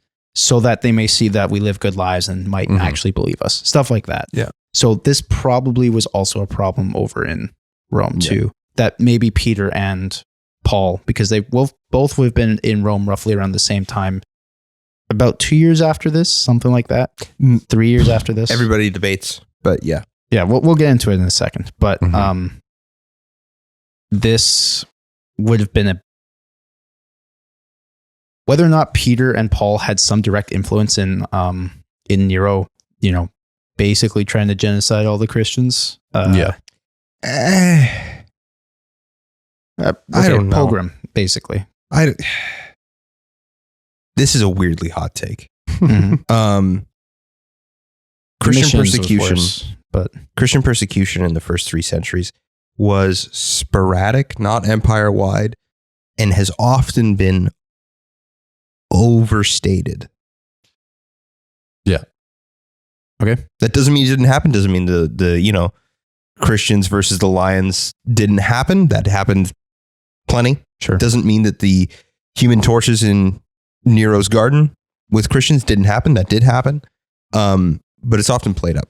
I see it more like what happened with the Jews in Eastern Europe and even Western Europe before like 1940s. What happened then? An a inconvenient lot. people at a convenient time. Yeah, pogroms and the attacks and lynches and stuff like that. Yeah. Well, Anyway, bad words that I'm probably not allowed to say without us getting demonetized. It's fine. we would have to be monetized for that to happen. You know what? That's a good point. Verse 17 to 22.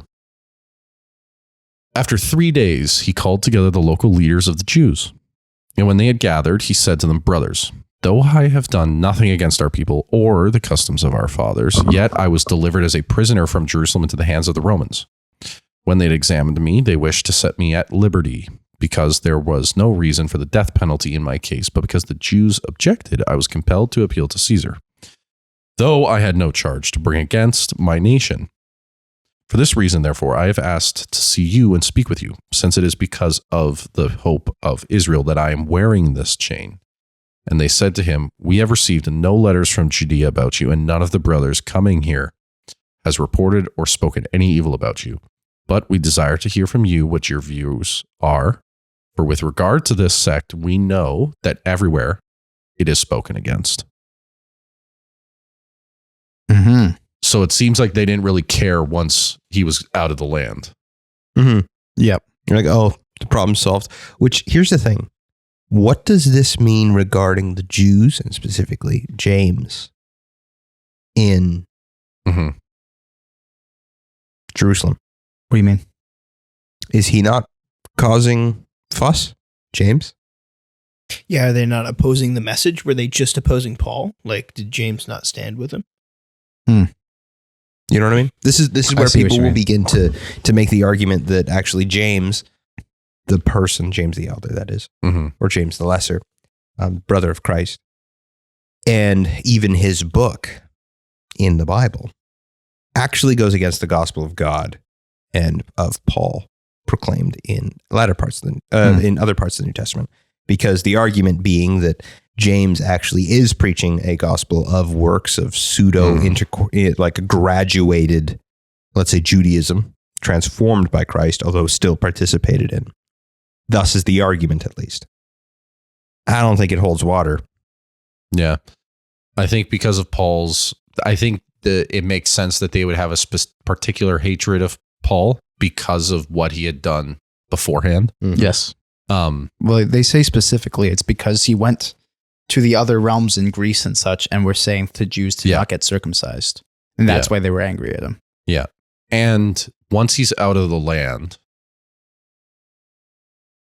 I don't know where I'm going with this, but there's Israel's also had an Israel focused view. Yep. And so there might be now, because he's going to be dealing with the Roman legal system over there, they don't really have to worry about it. Mm-hmm. They don't, but like, he's out of the land. The land is ours again.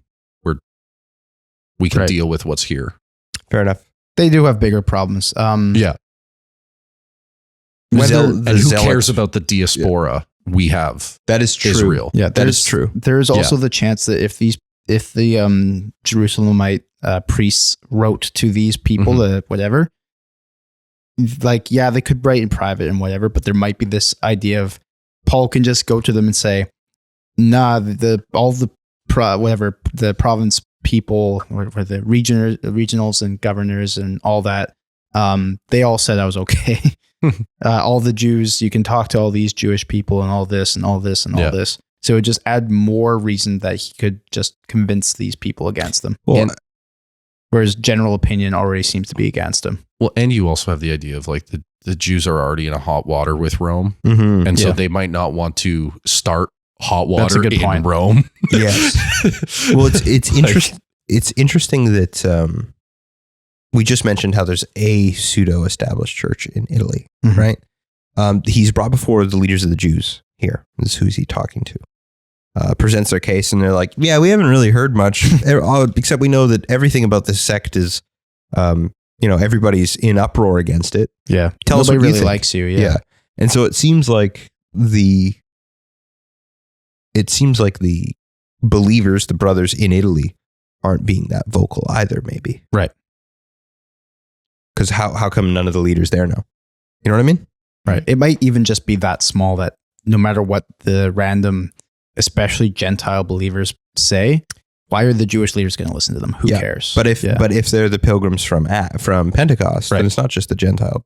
Sure, that's true. And so I think there's some connecting the dots. That being said, that we just ran through a bunch of different cities. And so which ones are we talking about? Are the Jews still outside of, like, kicked out of Rome, which would happen earlier in Acts with Priscilla and Aquila? Is he talking to Jews that are like outside of the city of Rome in some southern town? Yep. That's different. And meanwhile, the Jews that did get converted at Pentecost were the ones who were diasporaed out. And so they're not even there. So it is just the Gentile believers that are left. Therefore, they wouldn't have contact with the Jewish leaders that we're talking about now. There's a lot of factors that don't totally fit in. Or no, that would have to be, you'd have to study to fit them all in. Luke doesn't really care to put those pieces together. He might not even know. Yeah. Well, he doesn't seem to be even thinking about it. He's just laying out the order of events. Sure. Yeah.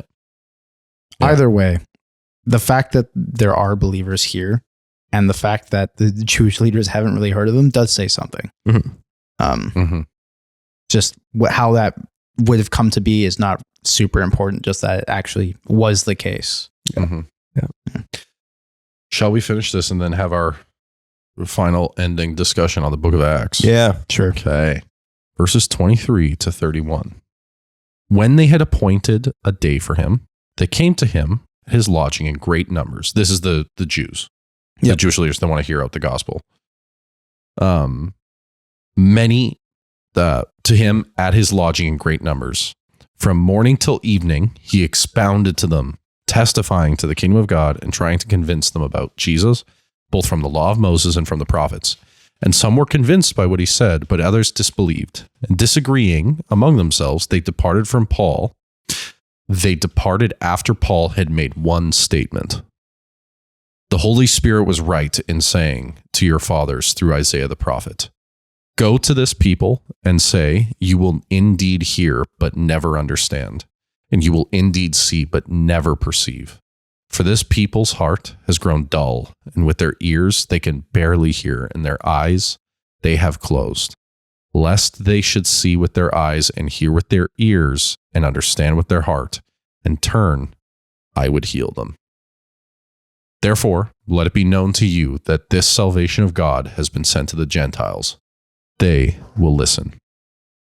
He lived there 2 whole years at his own expense, and welcomed all who came to him, proclaiming the kingdom of God and preaching about the Lord Jesus Christ with all boldness and without hindrance. And that without, very good. That without hindrance is really where Colt and I make strong arguments for an early dating of Acts. Yes. Because Paul died in 64, 65. 64-ish. Yeah. People say 64, 65. Also, Peter died in 64. Yeah. They died not too long apart from each other. Yeah.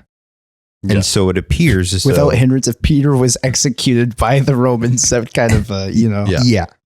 Because there's also the theory that after he spends the 2 years in Rome, that he potentially went to Spain and came back. Yeah. And then dies in Rome. Either way. Yeah. The fact that it says without hindrance, at least to me, and it seems Caleb, Mhm. and I don't know if you two agree as well, but when we talked about our Luke gospel episode, I went into it a little bit, but I do think that this means that this book of Acts was written before that. And actually something that stands out to me a lot. So there's no epilogue to this. Mhm. That is the last two verses are the epilogue to the book. There's no rewriting to Theophilus, which was the start of Luke and the start of Acts. Rather, it just ends with, for 2 whole years, Paul stayed, yada, yada, without hindrance. Just give a quick recap of what happens in the last 2 years. Doesn't go into specifics, whatever, but it's making a thematic point. Yeah.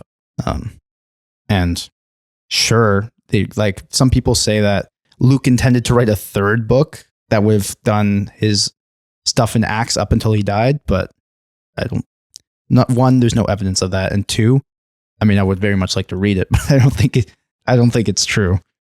Yeah. I think the Isaiah 6 passage here is interesting. It's one that I've been looking at quite a bit Mhm. lately. Mhm. Is that because of a particular type of episode that we're doing? No, that's okay. a side thing. The couple things interesting about this passage.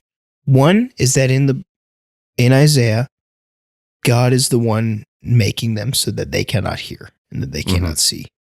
And it's them becoming aligned with their own idolatry. Mm-hmm. Right. And so I think there's a real case to be made here that in their turning away from Christ and now worshiping essentially an empty temple, right? That now love that. the Jews, this is the official statement of the Jews are now idolatrous, Mm-hmm. which is Interesting. which is tough, but it is, comparing, not even comparing, saying that the fulfillment of Isaiah 6 is this event. Or the typological, like the zenith of it. Sure, Is it this, applies to right. lots of things, but Because Jesus quotes the same idea in Matthew. Yep. Where it's Those who hear, let them hear. but also the they've been blinded and stopped from seeing lest they believe. And it's like, what? But his that reference appears, alludes to multiple times in different ways. it's the backbone text for Mhm. that book by G.K. Beale that I covered a while ago. Which We one? Become What We Worship. Oh, okay. Yeah. Yeah. So he says that not being able to see, not having a heart, not being able to feel essentially, is just the idolater adopting characteristics of the idol they worship. And so Mm, They're becoming dead images. interesting. they're becoming dead images. Exactly. Yeah, rather than living ones of a living God. Mm-hmm. It also ties to the idea of listening and knowing as obeying. And so despite the claims that they have of obeying the law and doing all this, they're not listening to God, which means that they're not actually obeying. Mhm. Because of their rejection of Jesus, it is tantamount to rejection of God and not listening to him. In the same way, again, this is going back to Genesis, but when God says to Adam, you did not listen to me, you listened to your wife. Right. And the whole, you didn't listen to, he didn't say you didn't obey me, though that's what that is inclining of. Not listening to God is why he disobeyed God and took the fruit. Yeah. Because it's who are you listening to? Right. And and so them not listening to God, not hearing him, not seeing him is tantamount to actively disobeying him. Yep. Rejecting him. It's interesting because Acts, Mm-hmm. like going off of this idea, Acts 1 opens, but past the Theophilus thing. Caleb got into a little bit into, he thinks that this is a defense book. I agree. I don't know if it's as much of a defense of the gospel and more so a defense of Gentiles as God's also chosen people. I think there's quite a few things coming together. Sure. But yeah. Or at least all peoples. Yeah. And that this book is a big logical and thematic argument showing why that's the case, with prophecy, with the words spoken by Paul, how the Jews receive it, how the Gentiles receive it, stuff like that. Acts 1 opens, Jesus obviously talking to them. They ask him about the kingdom of God. Mm-hmm. Like, when is the kingdom of Israel being fulfilled? Peter talks about it in chapter 2 as well. Like, the kingdom of Israel is being fulfilled, whatever, through this, if you obey, stuff like that.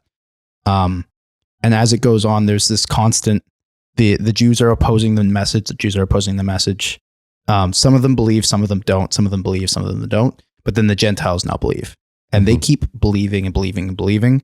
And they're always stirred up against by either the old way, which was the Jewish way, or just some crazy thing they believe that they're gods or something like that. Mm-hmm. Either way, it shows that it's this thematic embiggening until this final verse, which shows, yes, it is the Jews who now, or the Jews who have been blinded, and now the Gentiles are the ones who are being allowed. It's not rejecting them, because it even says here that some of the Jews believed. They're not excluded completely from it. However, it's not just them anymore. Yeah. Well, I guess the question would, not the question, the common forever holding tension is it's not just them because they've ceased to be Jews. Yeah, They've exactly. become Christians. Yeah. To retain Jew is to reject Christ. Yeah. To hold to the old way. Yeah. Well, yeah. And it's the this was always the direction that Judaism was going. Yeah. And they're not, there's a line in Ecclesiastes where it says, do not wish for the good old days, for to do so is to deny the will of God. Right. And that's exactly what they're falling into, is they want to stay in the good old days of Judaism and not continue where God is going. Well, and that gets into Hebrews' whole thing. Hebrews' whole thing is like, hey, there's a better covenant. He's a better prophet. He's a better. And you knew how God handled those who rejected his covenant, his ways, and his laws before. What do you think he'll do to those who reject the better? The best. Yeah. Well, he never says best. Because the whole point is, well, if no one's left standing in the ring, the audience declares who's the best. Right. Right. I have a question. I'm going to make I'm not reading this. I'm reading this. This isn't just coming up off the top of the head. I have a hermeneutical question regarding Acts. Oh no. Because we're at the end. Okay. We okay to do this? Did Jesus write Acts? Okay. Because Acts is a rough one for hermeneutics, right? For a lot of people, for whole long of church history. Sure. Okay. Tell me how you feel about this statement. Bad. Acts is not a pneumatological or soteriological treatise, but a primitive ecclesiological historiography. This does not mean that one cannot make pneumatological or soteriological claims from prescriptive or even descriptive narrative elements, merely that the primary lens of study ought to be ecclesiology through the genre of history. So to translate that. Yeah. This is from a paper, by the way. It's not, this is not how I store all of Acts or parts of Acts? All of Acts. That's the genre of Acts. Yeah. That's what Acts is not a defense of what it is that the Holy Spirit does or what we believe is about salvation. Yep. It is a history of the development of the church as an institution and an organization and a thing in reality. That doesn't mean that the prescriptive, that would be like actually ordering something, or the descriptive, just describing things happening, that we can't infer things about how the Holy Spirit works or how salvation works. Because those two things are intrinsically tied to how the church works. Yeah. Yeah. But the primary lens ought to be the ecclesiology first. In the same way that the book of Judges or Joshua is not about how prophethood or kingship works. Yeah. But it is the history of the development of the kingdom of Israel. Bingo. And getting into the land. Though you see how kings develop and how prophets develop. So it sounds like Josh agrees with me. How does that statement make you guys feel? Here's the thing. All you're doing, one of the things that does is places the burden of proof into a systematic camp. Really? You think I so? think so. I don't think it does Well, systematics. You have to then explain the things happening in Acts using Paul's other letter. I think it's specifically trying not to. Because here's one of Maybe the I reasons. misunderstand the point then. One of the reasons is people will read how the Holy Spirit works into Acts. People will do that all the time. People will read But they how will always claim they're reading it out of Acts. Yeah, everyone does that.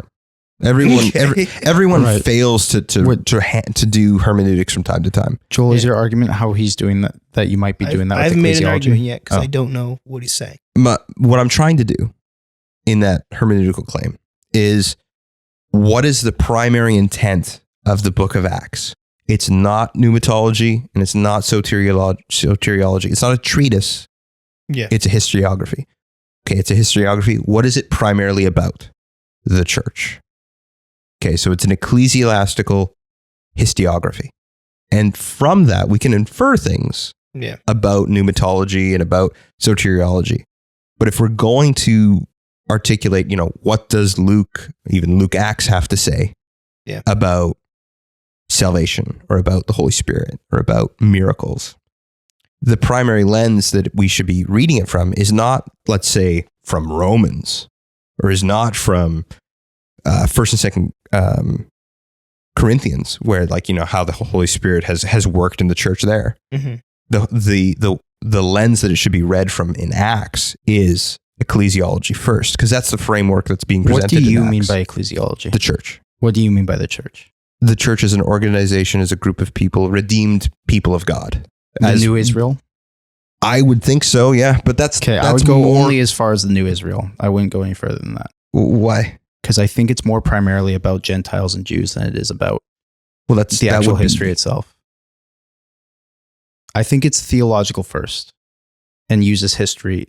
There are parts of it that are definitely history first, but Yeah. the reason why it highlights some things over others is specifically to show this tension between Jews, Gentiles, and how the message works in the midst of it. I don't see how that disagrees with what I'm saying. Is what I mean. Well, you're saying that it's an ecclesiastical history. Yeah. Whereas I would say the new Israel stuff, yeah, but I think it's more about how the theology is less ecclesiastical and more in that way soteriological. Well, because soteriology and ecclesiology are so intrinsically linked, so is pneumatology. Sure, of Right. course. But you could write a book on soteriology. Mhm. Paul does. Romans and Galatians. One is a little more polemical than the other. But Luke has written down, obviously, historical work. And yes, absolutely, there's theology all throughout it. No one's doubting that. That's not what I'm trying to Sure. make there. It's the theology, though, is in the genre of history. And the primary study is the church, ecclesiology. Okay. And you can say the primary content of that discussion in ecclesiology is Jew, Gentile, how salvation is disrupting sociological Yeah, but distinctions, all well, that kind of stuff. yeah, I understand. I think all I'm saying is that I don't know if I agree that is the church framework first, that then let me rephrase that. Okay. I don't think it's primarily saying this is how the church is and functions, more so than it's like, I think that is the framework of the book. It's showing that, but it uses that to make the point about the Jews and Gentiles first. Okay. That is the main point. The I've been highlighting it as much as I can throughout every Yeah. book for a reason. No, I think that is like one of the most important things in I the agree. book. Yeah. And I'm saying that I feel like you might be putting the cart before the horse, that you're saying it's for ecclesiology that these things, whereas I'm saying that's a byproduct of the point that he's making, is showing how the church is. Yeah. The Perhaps. These are all good points, because the way I don't like when I hear Caleb say it's an ecclesiastical history, similar to Joshua Judges, right? It's not saying that this is the theology of the church. It's historically showing you how the church, through the theological or divine lens, gets developed. Because it starts with the command to spread the gospel. Mm-hmm. Yep. And that this is where the church begins on that gospel. Yep. And so what you see it focused on the disciples and in the local area, and it does the command of Jesus, where it's Israel, then the surrounding area, then the whole world. Yep. And it ends with that point of them getting to Rome, and they've gotten there, so to speak. And that blurs into the distinction. Like, that's intrinsically blurred into, Jerusalem, Judea, Samaria, and to the ends of the world. And it goes, okay, so you have the closest Jews to the temple, then you have Jews, then you have half Jews, then you have Gentiles. Yeah. Right. Or Jews in the diaspora, if that's what they assumed it would mean. Yes, I think they would have. But Acts would make the point to Colton's point, where it goes, Gentiles are now brought in. Yep. And I think the parallel, because, like, you're right, the both claims are present at the end of Romans and at the beginning, which is the constant reinforcement that the Gentiles are to be included in the beginning, and then in the end that it's the Gentiles who believe, right? And that's the presence written in Isaiah, that it's right. But again, I think it's showing us, it's making that claim over and over and over again, while showing us that it's the church that does it. Okay. And it's God through the church, and this is how history is developing from Christ outward. Right. But is the focus more so on that history and how the church is during that time, or is it more on the theological question? I think the inclusion of the Gentiles is evidence and testimony of what the church is. Okay. And so, in the same way that you see these people over and over and over again coming to Christ, and the Jews being flabbergasted at Gentiles being entered in, you have in Joshua and Judges the over and over and over again, the destruction of the nations, the multiple kings falling apart. Right. And Israel, through the power of God, sweeping whole pieces of land that they wouldn't have been able to conquer. And in the same way in Acts, you have the sweeping overtaking of Gentiles converting and Jewish. Well, and I think what it is that those wins, that transformation of the identity of Gentiles being brought into the fold, is evidence of the growth of the church and what the church is, in the same way that the destruction of the enemy nations and the conquering of Canaan was evidence that this kingdom in Israel was God's. Perhaps. And the development of the kingdom. Well, one of the reasons why I bring it up is the book specifically focuses on Paul's mission to the Gentiles as a point. It's not focused on how the church develops, as more so as how it develops among the Gentiles. The first half of Acts, this deals with Peter, a few other Jews throughout here and there, but then it's primarily and almost exclusively Paul after a certain point. And that's not saying that therefore it just hard shifts, there's a different message or anything like that, but rather that the fact that it's the culmination of Acts I see is Acts 15. And then everything after that is the carry out of Acts 15, and then Paul having a bit of an epilogue dealing with the Jews as the final climax of the book. And then him coming to Rome and him doing that is this there's this continuation theme as well that keeps going, and that there's still this hope and joy with the Gentiles. But the reason why the book would focus on Paul is specifically for this thematic element, less so than the actual history itself. It uses the historical framework and uses it very accurately to show how what Paul is saying is true and the message about the Jews versus Gentiles thing is true. Mm-hmm. So it's less so a history of the church and how it developed, although it does do that, but more so about the actual question of Jew versus Gentile in the Christian world, which the answer is a new kind of different thing that is also the kingdom of Israel that was prophesied. Interesting. Which is the church. Mhm. I agree. That is the church, but it specifically focuses on that question. Maybe. Well, that's Acts. We did it, boys. You would never have to talk about it ever again. We'll That's never not bring true. it up ever again, except for Yeah. the 50 episodes that we keep bringing back. No argument we ever make from this point on in the Second Rate Saints can ever quote the Book of Acts. There you go. Oh, no. Challenge accepted. By you. It's a shame how this book ends very nice. But like we talked about, it doesn't really end very nice for Paul and Peter. But Yeah, everyone in it is dead now. the No, hope not of everyone. the book. Except for Jesus. Give for Jesus. But the saints are living with Christ. Yeah. Yeah. Well, the point of the book is boldness. Absolutely, without hindrance. Sometimes, maybe now, but the book, the history of Acts doesn't end. It continues until Jesus comes again. I'm trying to be poetic here, okay? I'm not doing a good job. History doesn't end. It was history. That's not what I said. That's all right. I know. I'm trying to be poetic. I I'm just love not very Joel's good at it. face. I'm trying to do a nice little outro to end a whole series that's very many episodes long. And We've then done a this year long. podcast enough times for you to know I'm not going to let an intro go without dumpstering it. That's true. Must I derail. really try. Thank you for Bring it back. joining us through Acts. Yeah. It was a blast. Maybe some of us had more fun in Samuel. Some of us had more fun in Acts.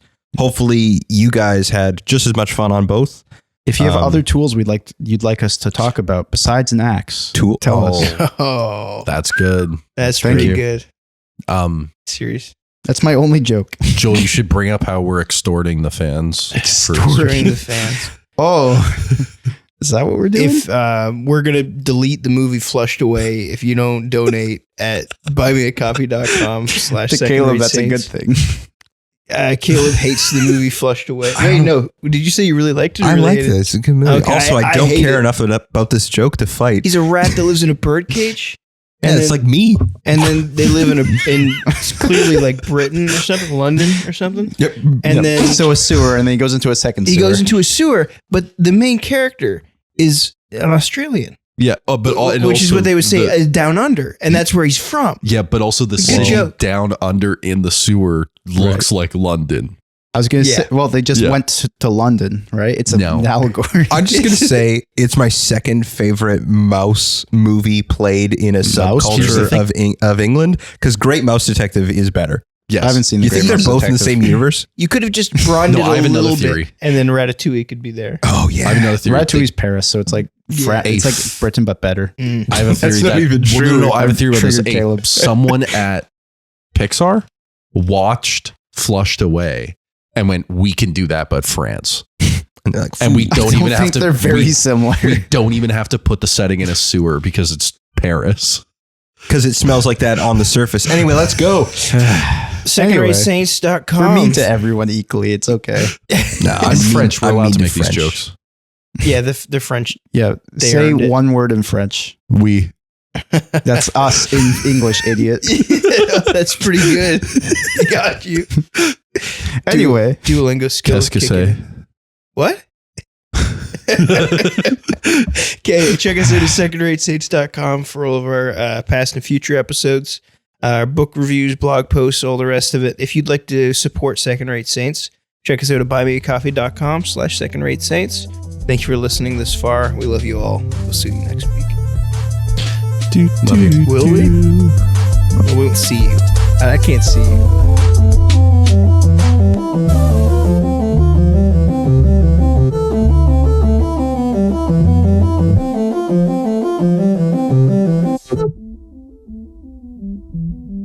female volleyball is not that fun.